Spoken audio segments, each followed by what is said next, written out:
Assalamualaikum warahmatullahi wabarakatuh. Eh, Sebelumnya, perkenalkan nama saya Adinda Marcella dengan NIM 17066261109. Di sini saya akan memaparkan tentang laporan praktik kerja lapangan atau PKL pada dua tempat. Yang pertama itu ada di PT Sukovindo dan yang kedua itu ada di Badan Pusat Statistik Pusat. Selama melaksanakan praktik kerja lapangan di sini, saya dibimbing oleh dosen pembimbing saya di kampus yaitu Ibu Hera Khairunisa.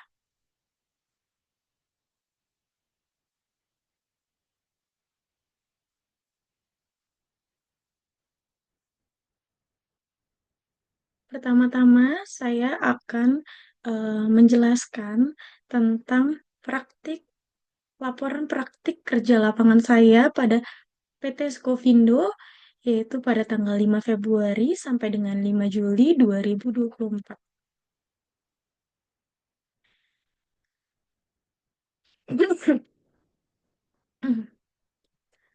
Di sini ada bab satu, yaitu pendahuluan. Di dalam bab satu ini, itu ada latar belakang untuk PT Skovindo, yaitu persaingan kerja yang semakin ketat akibat banyaknya lulusan universitas di setiap tahunnya. Em,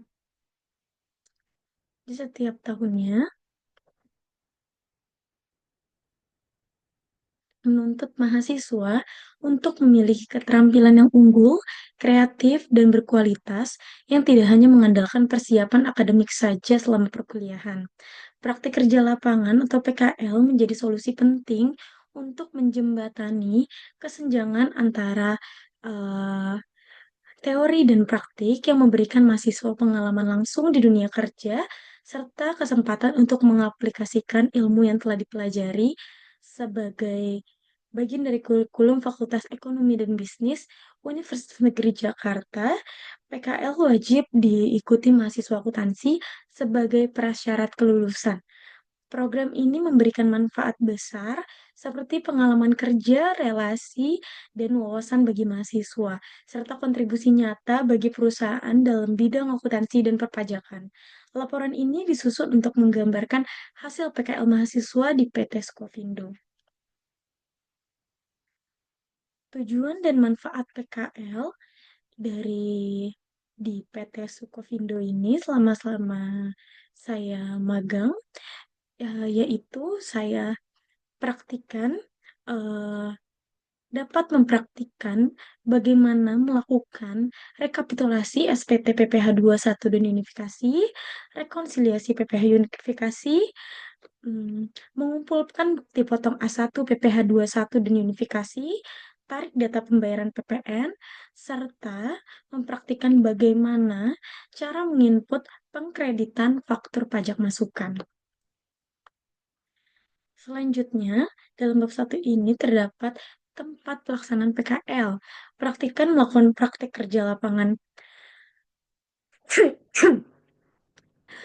di bagian pajak, divisi keuangan dan akuntansi PT Skovindo, sebuah perusahaan yang bergerak di bidang pelayanan atau jasa.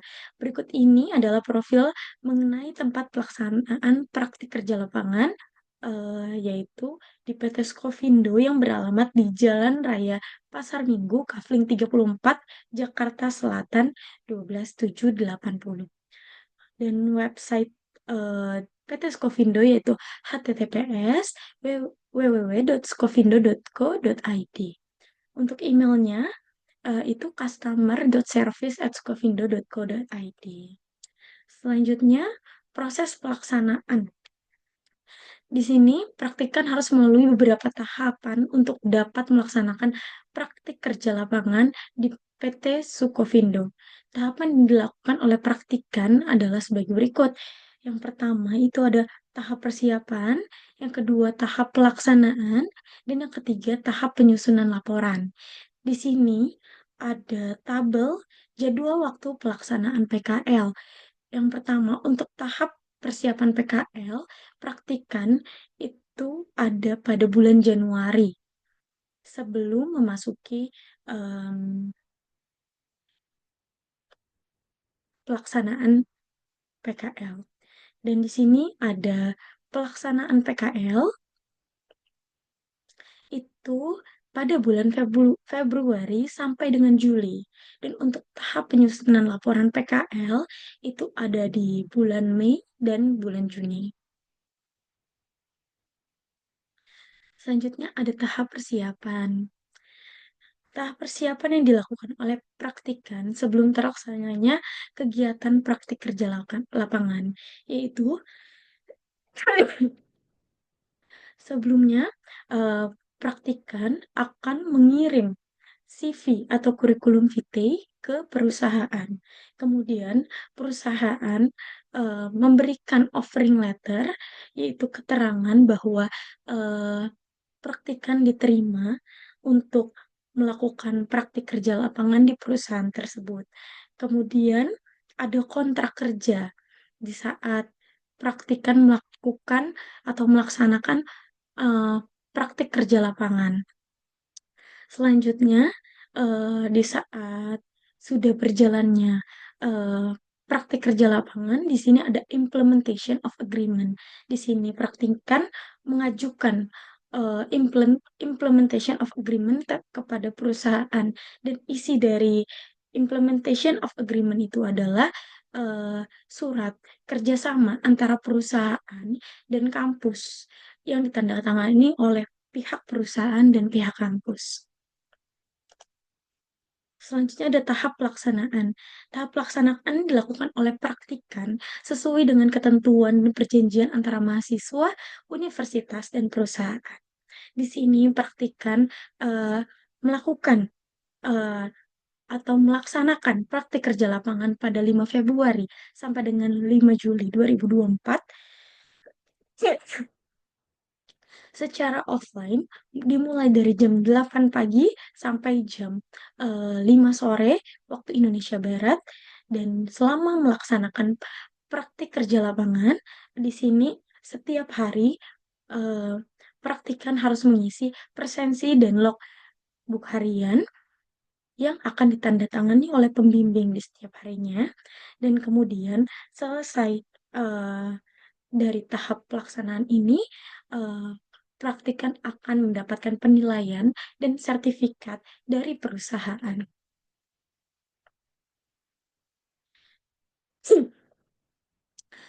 Selanjutnya, ada tahap penyusunan laporan. Dalam tahap penyusunan laporan, praktikan melakukan bimbingan dengan dosen pembimbing praktikan, yaitu Ibu Hera Hainurnisa, secara luring dan daring. Praktikan memulai pengerjaan pada minggu ketiga bulan Mei 2024. Dalam penyusunan laporan ini, praktikan mengacu pada buku pedoman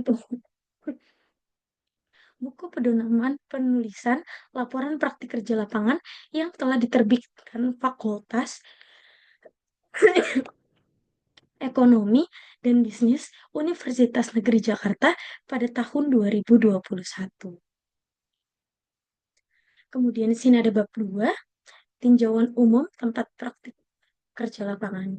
Dan isinya adalah sejarah PT Sukovindo.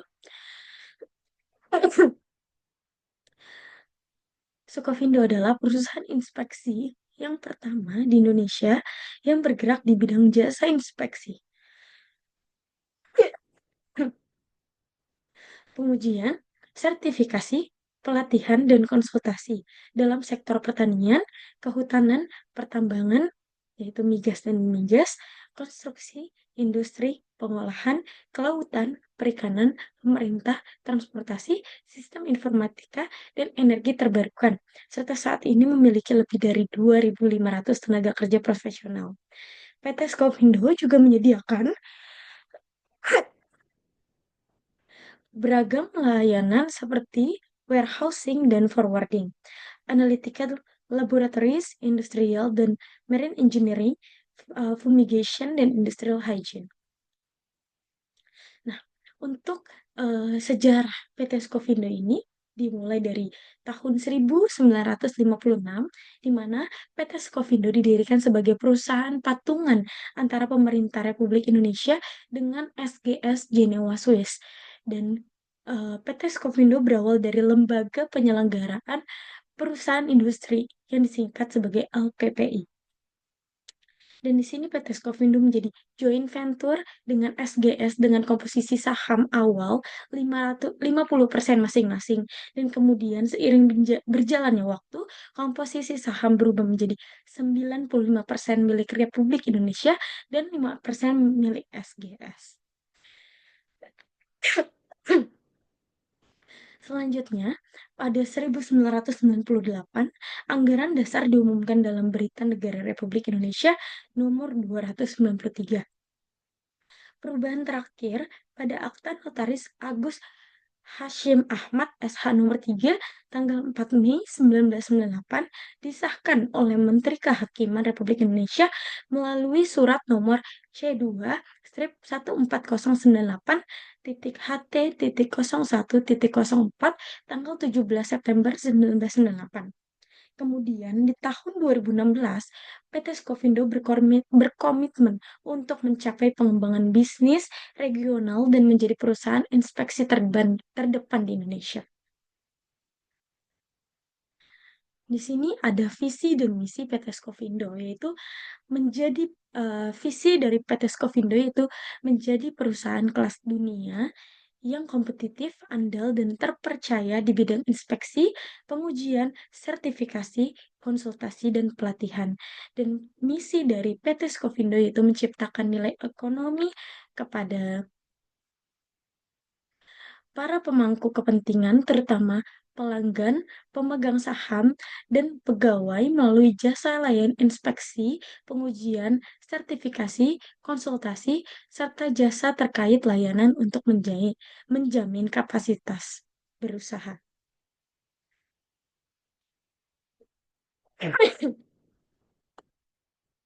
Di sini ada struktur organisasi PT Skovindo, mulai dari komisaris, di bawah komisaris itu ada direktur utama, dan di bawah direktur utama ada direktur layanan industri, direktur layanan sumber daya alam, direktur keuangan dan manajemen risiko, dan direktur sumber daya manusia.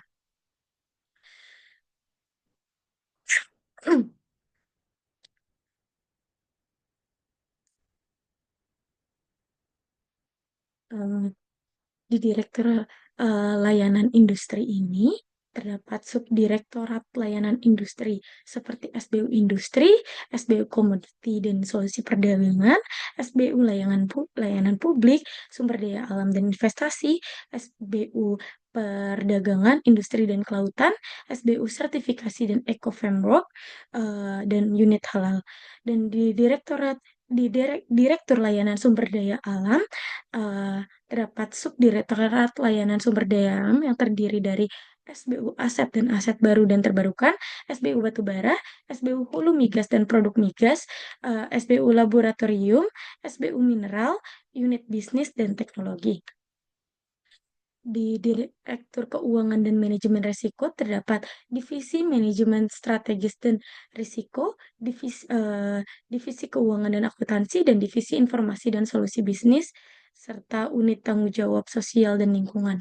Dan di Direktur Sumber Daya Manusia terdapat Divisi Human Capital, Divisi Pengembangan Bisnis Korporat, Divisi Pemasaran dan Penjualan Korporat, dan Divisi Umum dan Manajemen Aset. Dan praktikan terdapat pada Divisi Keuangan dan Akuntansi. Bab 3, pelaksanaan praktik kerja lapangan. Bidang kerja praktikan. Praktikan ditempatkan di divisi keuangan dan akuntansi pada bagian perpajakan, khususnya bagian pajak penghasilan. Akan tetapi praktikan juga beberapa kali dimintai bantuan untuk mengerjakan tugas pajak pertambahan nilai. Bagian perpajakan ini sendiri bertanggung jawab dalam melakukan proses pencatatan, pembayaran, pelaporan, bahkan hingga pengawasan administrasi terkait pajak dalam suatu perusahaan. Di sini ada pelaksanaan kerja pada PT Skovindo di divisi keuangan dan akuntansi bagian perpajakan. Beberapa tugas diantaranya adalah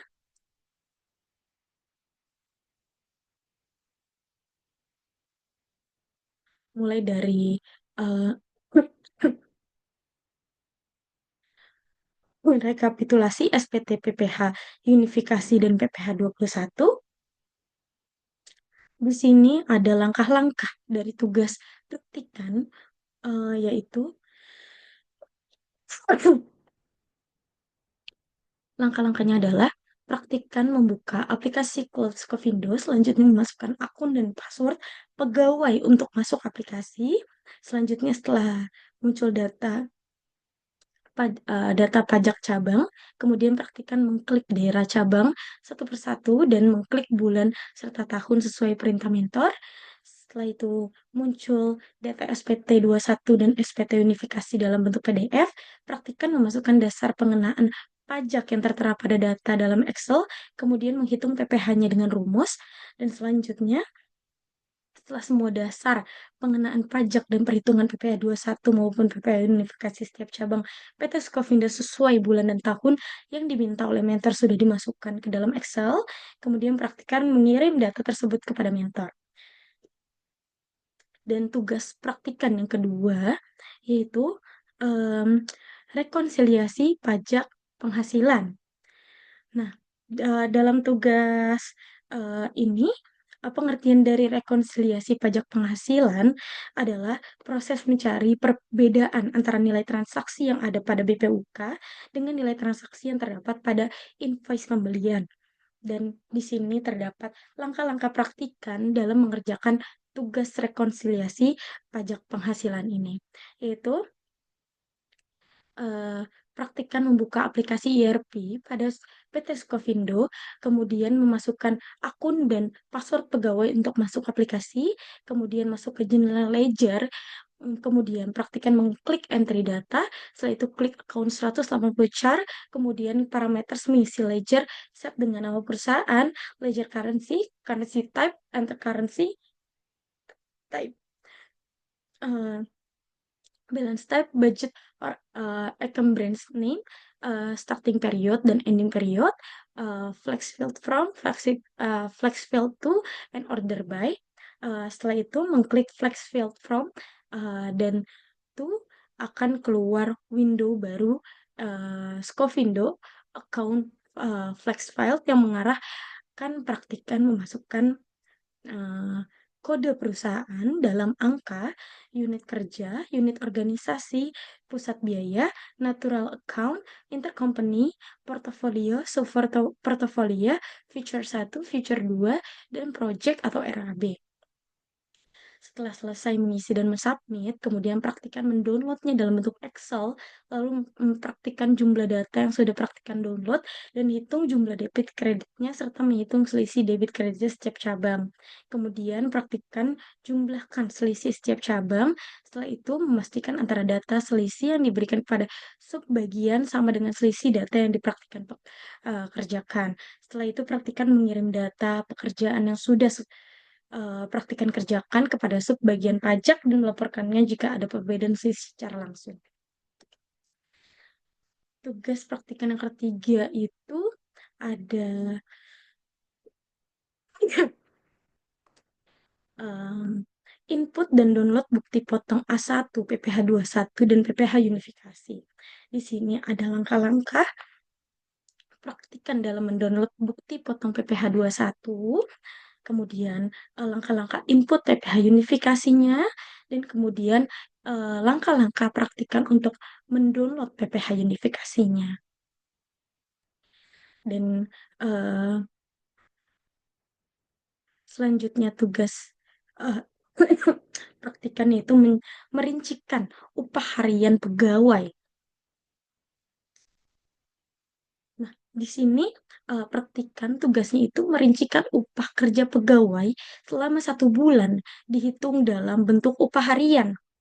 Nah, di sini juga ada langkah-langkah praktikan eh, dalam em, melakukan atau merincikan upah harian pegawai, yaitu mulai dari mentor mengirimkan data Excel yang berisi nama, NIK, alamat, dan penghasilan bruto pegawai dalam 1 bulan.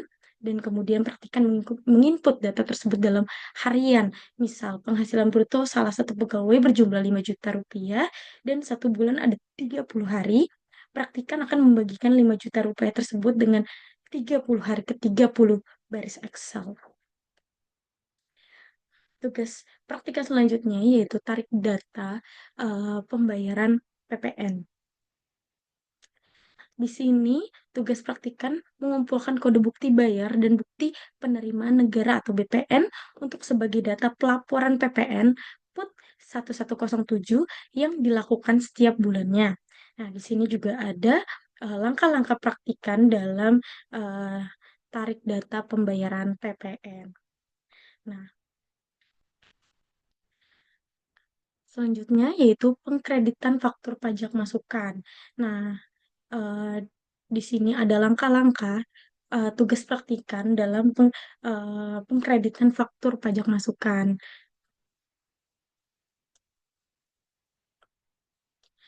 Di sini ada kendala yang dihadapi selama PKL dan cara mengatasinya. Di sini salah satu kendalanya yaitu penyesuaian eh, pada aplikasi baru.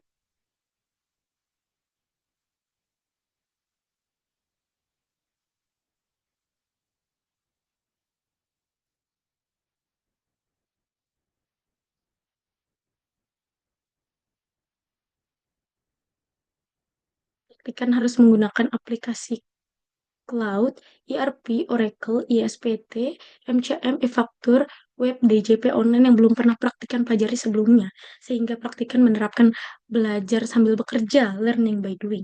Saat mengerjakan tugas dari mentor, praktikan sekaligus mempelajari aplikasi Cloud, ERP, Oracle, ISPT, MCM, e-faktur, dan web, DJP online secara bertahap. Dan di saat mentor mengajarkan praktikan meminta izin merekam langkah-langkah yang harus dikerjakan oleh praktikan. Di sini kurang informatif, kurang informasi dari pembimbing unit kerja dikarenakan banyaknya pekerjaan pembimbing yang harus diselesaikan, sehingga praktikan langsung bertanya kepada pembimbing di saat pembimbing sedang senggang atau menanyakan kepada pegawai pajak yang lain yang berhenti tugas yang sedang dikerjakan oleh praktikan.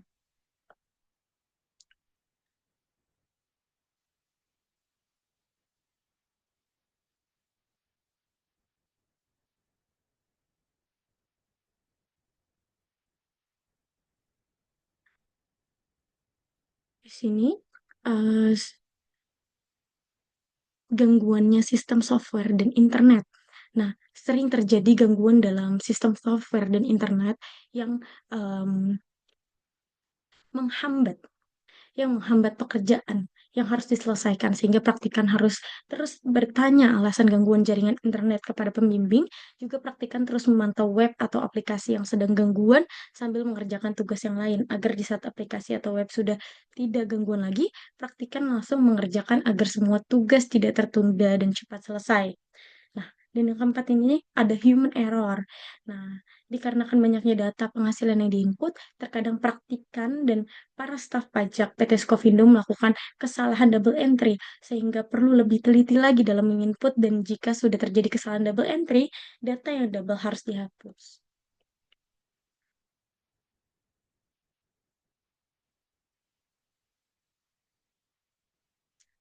Di sini ada kesenjangan di tempat kerja. Selama melaksanakan PKL, praktikan merasakan beberapa kesenjangan pengetahuan dan keterampilan di PT Skovindo. Selama pembelajaran mata kuliah perpajakan di kampus, praktikan dibekali dengan teori, konsep, dan latihan soal berupa pemecahan kasus. Namun pemecahan kasus atau masalah yang dipelajari di perkuliahan tersebut tidak sebanyak yang ditemukan di dunia kerja pada saat praktikan melaksanakan PKL. Dikarenakan banyaknya aplikasi yang membantu, jadi pekerjaan menjadi lebih ringkas, cepat, dan tidak terlalu butuh banyak berpikir. Juga kuliah. eh, juga dikarenakan mata kuliah perpajakan hanya satu mata kuliah, jadi pengetahuan praktikan sangat terbatas dan banyaknya aplikasi di tempat PKL yang belum pernah praktikan pelajari sebelumnya dan harus beradaptasi dengan cepat. Namun berbagai kesenjangan tersebut tidak menjadi hambatan bagi praktikan untuk terus belajar dan mengembangkan kemampuan menggunakan software pendukung pekerjaan perpajakan serta senantiasa selalu bekerja secara profesional dan menjaga komunikasi yang baik dengan para staf internal maupun dengan pihak eksternal perusahaan agar selalu terjalin kolaborasi yang efisien efektif. Di sini ada kontribusi praktikan di tempat PKL eh, yang pertama itu ada kemudahan. Praktikan memudahkan pekerjaan yang berhubungan dengan kegiatan perpajakan. Dan yang kedua itu prosedur. Praktikan meningkatkan prosedur yang lebih efisien dalam melakukan entry dan download bukti potong PPh 21 dan unifikasi serta PPN. Dan yang ketiga itu ada kualitas kolaborasi. Praktikan membantu kualitas sumber daya perusahaan yang lebih meningkat dengan keterampilan dan kreativitas yang diberikan. Em, di sini ada bab 4 penutup di mana isinya itu kesimpulan yang proses penyelesaian maupun kontribusi. Praktikan di mana proses di sini praktikan mau memahami proses pengelolaan nilai realisasi dan pengelolaan faktur pajak, dan untuk penyelesaian di sini praktikan mampu menyelesaikan kendala dan kesenjangan yang dihadapi selama proses praktik kerja lapangan, dan di sini ada kontribusi di mana praktikan mampu memberikan kontribusi secara optimal pada prosedur komunikasi dan penagihan kepada pihak yang bekerja sama. Selanjutnya, praktikan akan menjelaskan atau memaparkan laporan praktik kerja lapangan praktikan di Badan Pusat Statistik Pusat pada 8 Juli sampai 13 Desember 2024. Di sini ya ada bab 1 pendahuluan yang isinya latar belakangnya adalah berdasarkan data dari Badan Pusat Statistik 2024, jumlah angkatan kerja pada Februari 2024 mencapai 149,38 juta orang dengan 142,18 juta diantaranya bekerja dan 7,2 juta orang menganggur. Tingginya persaingan kerja ditambah banyaknya lulusan baru setiap tahun menuntut sumber daya manusia yang unggul, kompetitif, dan berkualitas. Salah satu cara mempersiapkan diri adalah melalui praktik kerja lapangan yang memberikan mahasiswa pengalaman langsung di dunia kerja, terutama dalam bidang akuntansi, seperti auditor, konsultan pajak, dan analisis keuangan yang membutuhkan keterampilan teknis dan penguasaan teknologi terkini. Meski begitu, praktikan sering menemukan kesenjangan antara pembelajaran teori di perkuliahan dan tuntutan kerja yang kompleks, sehingga eh, PKL menjadi penting untuk menjembatani kesenjangan tersebut. PKL yang wajib diikuti mahasiswa akuntansi Fakultas Ekonomi dan Bisnis Universitas Negeri Jakarta bertujuan membekali mereka dengan pengalaman praktis, relasi, dan pemahaman nyata tentang dunia kerja, termasuk tugas-tugas seperti analisis laporan keuangan dan pengolahan data dengan software akuntansi. Laporan ini disusun untuk menggambarkan hasil PKL mahasiswa di Badan Pusat Statistik Pusat. Di sini tujuan dan manfaat PKL. Di sini tujuan dan manfaatnya itu dapat mempraktikan bagaimana cara entry data laporan keuangan tahunan dan triwulan perusahaan BUMN ke dalam neraca akhir tahun laporan laba rugi BPS, entry data PMTB perusahaan BUMN, entry data dividen perusahaan BUMN, entry data bunga perusahaan BUMN, entry data direktori perusahaan BUMN, serta menyajikan dan mengolah data finansial secara akurat, meningkatkan ketelitian, kejelasan penyampaian informasi, serta penguasaan perangkat digital dalam pengolahan data keuangan. Di sini tempat pelaksanaan PKL. Nah, praktikan melakukan PKL di Subdirektorat Neraca Modal dan Luar Negeri, Direktorat Neraca Pengeluaran Badan Pusat Statistik Pusat. Sebuah lembaga pemerintahan non-kementerian yang bertugas menyediakan data statistik nasional dan internasional. Nah, berikut ini profil mengenai tempat pelaksanaan PKL, yaitu di Badan Pusat Statistik Pusat yang beralamat di Jalan Dr. Sutomo nomor 6-8 Pasar Baru, Kecamatan Sawah Besar, Kota Jakarta Pusat, daerah khusus Ibu Kota Jakarta 10710. Websitenya itu https www.bps.go.id, dan emailnya itu bpshq@bps.go.id, dan nomor teleponnya itu 02138419195 dan fax emailnya itu 02138570046. Kemudian ada proses pelaksanaannya. Nah, di sini praktikan harus melalui beberapa tahapan untuk dapat melaksanakan PKL di Badan Pusat Statistik Pusat. Tahapan yang dilakukan adalah oleh praktikan yaitu tahap persiapan, tahap pelaksanaan, dan tahap penyusunan laporan. Nah, di sini juga ada tabel jadwal waktu pelaksanaan PKL, mulai dari persiapan PKL di bulan Juni, pelaksanaan PKL di bulan Juli sampai Desember, dan penyusunan laporan PKL di September sampai dengan Desember. Di sini tahap persiapan. Tahap persiapan yang dilakukan oleh praktikan sebelum terlaksananya kegiatan PKL. Yang pertama itu praktikan memberikan dokumen berupa kurikulum vitae itu CV dan uh, um, dan di situ setelah itu uh, praktikan mendapatkan offering letter dari lembaga tersebut um, berupa surat pernyataan kalau praktikan diterima untuk melakukan praktik kerja lapangan di lembaga tersebut, dan di sini ada kontrak kerja di saat praktikan awal pertama masuk ke uh, Badan Pusat Statistik, dan praktikan melakukan tanda tangan kontrak. Setelah itu, praktikan mengajukan implementation of agreement yang berisi surat kerjasama antara pihak kampus dan pihak perusahaan atau pihak lembaga eh, yang ditandatangani oleh pihak kampus dan pihak perusahaan atau lembaga. Dan di sini ada tahap pelaksanaan.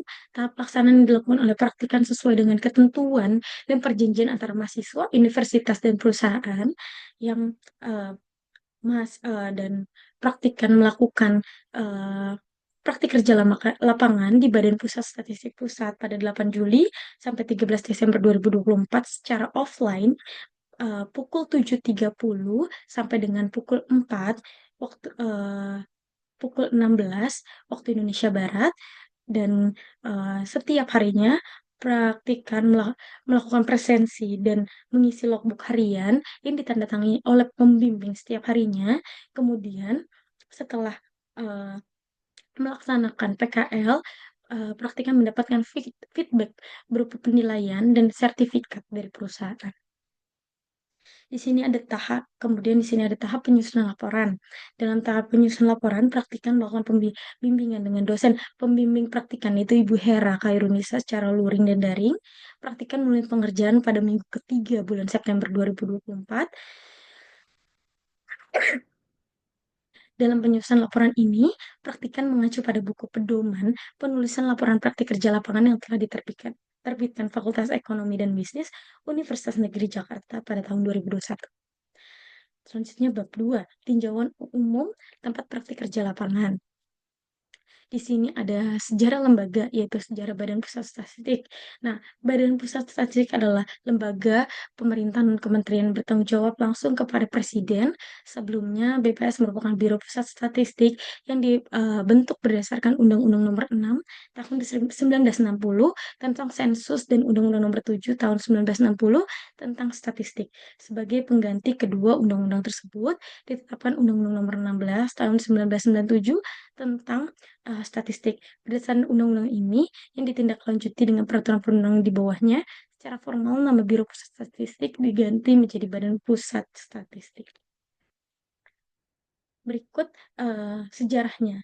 Uh, Berawal dari periode 1920 dan sampai dengan 1930, dimulai pada masa pemerintahan Hindia Belanda. Lembaga pertama berdiri di Bogor bulan Februari 1920 atas prakarsa Direktur Pertanian, Kerajinan, dan Perdagangan. Pada 24 September 1924, pindah ke Jakarta dengan nama Central Kantor for the Statistic atau disingkat CKS. Pada 1930, sensus penduduk pertama dilakukan. Kemudian pada periode 1942 sampai 1945, CKS berganti nama menjadi Somubu Chosashitsu Gunseikanbu, fokus pada kebutuhan perang.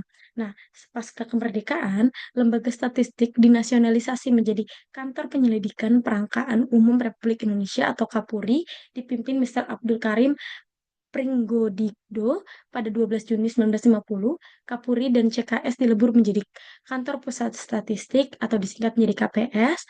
Pada 1953, KPS menjadi Afdeling A, yaitu riset, dan Afdeling B, yaitu penyelenggaraan dan tata usaha. Pada 1 Juni 1957, KPS berubah menjadi Biro Pusat Statistik, bertanggung jawab kepada Perdana Menteri. Sesuai dengan Undang-Undang Nomor 6 Tahun 1960, sensus penduduk pertama setelah kemerdekaan dilakukan pada 1961.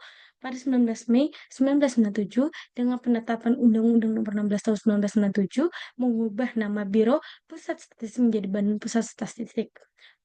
Peraturan Pemerintah Nomor 51 Tahun 1999 mengatur penyelenggaraan statistik di Indonesia secara menyeluruh. Selanjutnya, ada visi misi Badan Pusat Statistik. Nah, eh, di sini visi dari Badan Pusat Statistik yaitu penyedia data statistik berkualitas untuk Indonesia maju, atau dalam bahasa Inggris yaitu provider of qualified statistical data for advanced Indonesia. Dan di sini misi Badan Pusat Statistik yaitu menyediakan statistik berkualitas yang berstandar nasional dan internasional, membina KLDI melalui sistem statistik nasional dan berkesinambungan.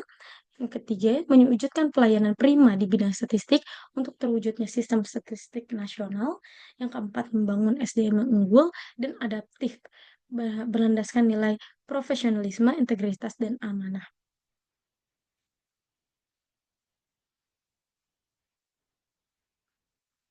Di sini ada struktur organisasi Badan Pusat Statistik Pusat. Di sini ada kepala, sekretariat utama, dan di sini ada pusat pendidikan pelatihan, sekolah tinggi ilmu statistik. Di sini juga ada biro bina program, biro keuangan, biro kepegawaian, biro hubungan masyarakat dan hukum, biro umum.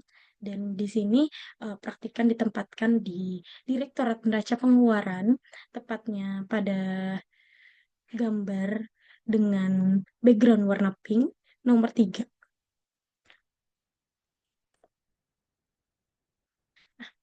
Selanjutnya, bab 3, pelaksanaan praktik kerja lapangan. Di sini di bidang kerja, praktikan ditempatkan di Direktorat Neraca Pengeluaran, khususnya pada Subdirektorat Neraca Modal dan Luar Negeri.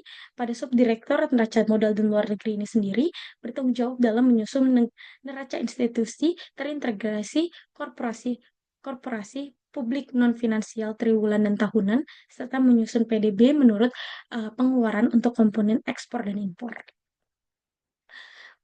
Di sini pelaksanaan kerja pada Badan Pusat Statistik Pusat di Direktorat Neraca Pengeluaran, Subdirektorat Neraca Modal dan Luar Negeri. Nah, beberapa uh, tugas praktikan dalam uh, dalam Direktorat Neraca Pengeluaran, Subdirektorat Neraca Modal uh, dan Luar Negeri ini, tugas pertama praktikan yaitu melakukan entry data laporan keuangan tahunan dan triwulan perusahaan BUMN ke dalam neraca akhir tahun dan laporan laba rugi BPS. Dan di sini juga terlihat ada langkah-langkah praktikan untuk mengerjakan entry data laporan keuangan ke neraca akhir tahun dan laporan laba rugi BPS. Nah, selanjutnya di sini ada tugas praktikan untuk melakukan entry data PMTB atau uh, PMTB itu bisa dibilang pembentukan modal tetap bruto perusahaan BUMN, dan di sini juga sudah dijelaskan langkah-langkah praktikan dalam melakukan tugas tersebut. Selanjutnya, uh, tugas praktikan yaitu melakukan entry data dividen perusahaan BUMN. Dan di sini juga sudah dijelaskan langkah-langkahnya. Dan selanjutnya di sini ada tugas praktikan untuk mengentry data dividen perusahaan BUMN, data bunga perusahaan BUMN, dan di sini juga langkah-langkah, ada keterangan langkah-langkah praktikal untuk melakukan tugas tersebut. Dan di sini juga selanjutnya ada tugas praktikan untuk melakukan eh, entry data direktori perusahaan BUMN. Dan di sini juga ada keterangan langkah-langkah praktikan untuk melakukan tugas tersebut. Nah, bagi yang tidak tahu direktori ini, eh, menurut KBBI itu, direktori itu adalah imbalan direktori itu adalah eh, daftar nama-nama orang, lembaga, organisasi, atau perkumpulan yang disusun secara alfabetis maupun sistematif. Dalam direktori dicantumkan data pendukung lainnya seperti alamat, nomor telepon, promosi, dan pendidikan. Koleksi ini berguna untuk mempermudah pengguna jasa informasi dalam menemukan informasi tersebut, seperti menghubungi orang-orang tertentu apabila akan menghubungi lembaga tertentu. Di sini ada kendala kendala praktikan yang dihadapi praktikan selama PKL dan cara mengatasinya. Itu yang pertama itu ada keterbatasan akses aplikasi. Nah, di sini praktikan dibatasi untuk membuka sistem atau aplikasi yang ada di BPS, sehingga pengalaman praktikan di tempat ini juga terbatas, sehingga praktikan berusaha untuk menambah wawasan dengan bertanya dan meminta pemaparan saja mengenai sistem atau aplikasi tersebut kepada fungsional ahli. Dan di sini juga ada data yang tidak lengkap. Nah, data laporan keuangan triwulan yang diberikan oleh perusahaan BUMN kepada BPS tidak lengkap, sehingga praktikan harus mencari lagi data yang lengkap melalui website perusahaan tersebut. Jika tidak ada juga, praktikan langsung melaporkannya kepada pembimbing.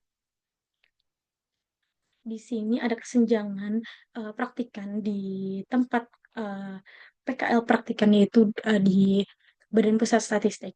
Praktikan merasakan beberapa kesenjangan pengetahuan keterampilan di Badan Pusat Statistik selama pembelajaran mata kuliah akuntansi, keuangan menengah, dan kampus. Praktikan dibekali dengan teori konsep dan proyek berupa analisis laporan keuangan. Namun proyek yang dikerjakan di perkuliahan tersebut tidak sebanyak yang ditemukan di dunia kerja pada saat praktikan melaksanakan PKL, dikarenakan banyaknya aplikasi yang membantu pekerjaan yang menjadi lebih ringkas, cepat, dan tidak terlalu butuh banyak berpikir. Juga dikarenakan mata kuliah mempelajari tentang analisis laporan keuangan hanya ada di semester 3 dan 4, jadi pengetahuan praktikan sangat terbatas, serta banyaknya aplikasi di tempat PKL yang belum pernah praktikan pelajari sebelumnya dan harus beradaptasi dengan cepat.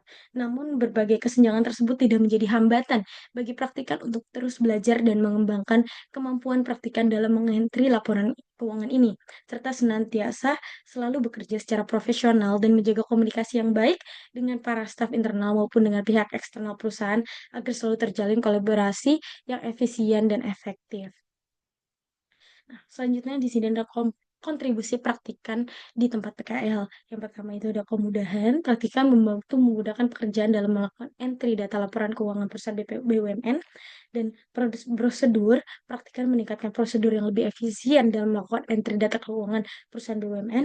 Dan di sini ada kualitas kolaborasi. Praktikan membantu kualitas sumber daya perusahaan yang lebih meningkat dengan keterampilan dan kreativitas yang diberikan. Di sini ada bab 4 penutup. Kesimpulannya itu ada proses penyelesaian kontribusi. Dan dalam proses ini, praktikan mampu memahami proses penyusunan neraca institusi terintegrasi korporasi publik dan non-finansial, mulai dari proses entry data laporan keuangan perusahaan BUMN ke dalam neraca akhir tahun, laporan laba rugi dan laporan perubahan ekuitas BPS, entry data dividen, bunga, sampai dengan eh, estimasi dan diunggah ke situs web BPS. Nah, di sini penyelesaiannya, praktikan mampu menyelesaikan kendala dan kesenjangan yang dihadapi selama proses praktik kerja lapangan, dan praktikan mampu memberikan kontribusi secara optimal pada prosedur komunikasi dan penagihan kepada pihak yang bekerja sama. Nah, di sini ada rekomendasi untuk kedua perusahaan dan uh, bagi kedua perusahaan dan bagi program studi. Untuk rekomendasi bagi program studi, proses pengajaran tidak hanya dengan teori dan konsep, namun diiringi dengan praktik, penyampaian materi dan informasi diharapkan lebih maksimal dan jelas kepada mahasiswa. Pihak kampus diharapkan dapat berkolaborasi aktif dengan perusahaan atas rekomendasi seperti praktik kerja lapangan. Dan untuk rekomendasi bagi kedua perusahaan ini, praktikan mengharapkan bahwa pihak universitas dan perusahaan dapat menjalin kerjasama yang baik dan memberikan kesempatan bagi mahasiswa untuk mempunyai pengalaman bekerja dan menyediakan informasi yang mudah diakses untuk mahasiswa. Mungkin sekian pemaparan dari praktikan dalam laporan PKL pada kedua perusahaan atau lembaga ini, yaitu PT Skovindo dan Badan Pusat Statistik Pusat ini. Eh, Sebelumnya, praktikan mohon maaf apabila ada kata-kata eh, yang kurang berkenan atau kata-kata yang salah eh, bagi pendengar. Eh, Kurang lebihnya mohon maaf. Eh, Wassalamualaikum warahmatullahi wabarakatuh.